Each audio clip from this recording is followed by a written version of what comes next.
At nagdadalawang isip tuloy ako kung ikakabit ko ba tong chin guard dito sa binubuo nating Rosie. At ang tanong, babagay kaya to? Kulay pula kasi parang tai.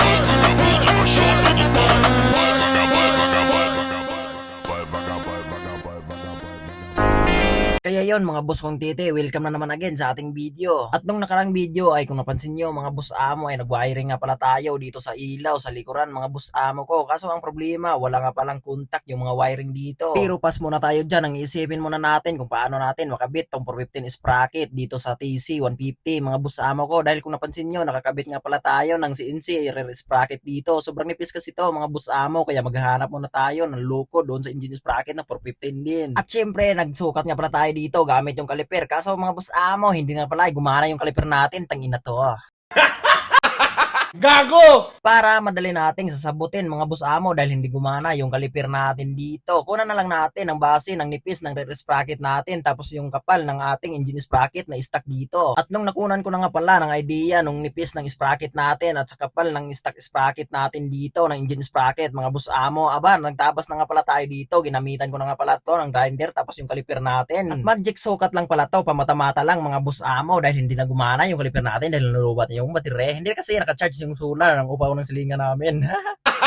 Gago! Kaya ano pag hinihintay natin? Ikakabit na natin. Let's go! Okay, alright? Alright, okay? Gago.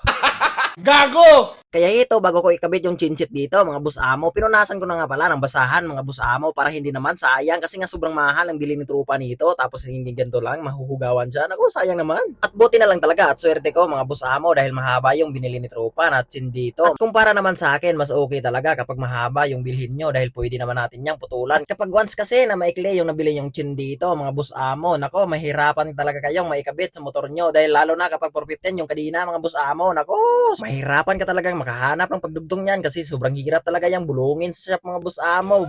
So ito na yung Rose na binuo natin mga boss. Bali 90% ng nabuo natin. So nakabit na talaga natin lahat mga boss. Pati yung signal light sa pag-wiring and then bagong tail light.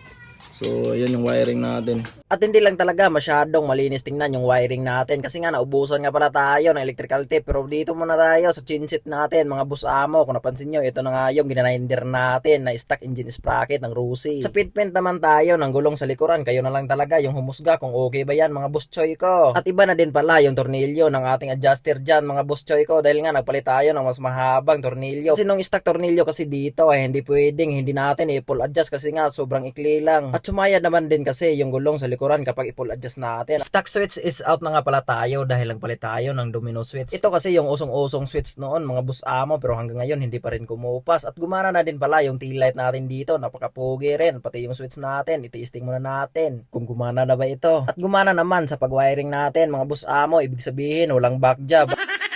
Pero kaso may problema yung signal light dito hindi mag-blink-blink mga boss choy ko. Pero hindi na natin problema yan kasi konting issue lang naman yan. Need lang kasi natin dito bilhan ng bagong placer. Wala na kasing placer to mga boss choy ko. Kaya naging ganyan yung kinalabasan ng Rosie na to. Pero dito na naman tayo sa chin guard. Ito talaga yung sumakit ng ulo ko kakaisip kung ikabit ko ba to. Pero para sa akin hindi talaga to babagay. Kapag ikabit naman natin to mga boss amo, hindi naman sumayad yung chin dito kasi pang raider to. Kaya yon, see you sa next video.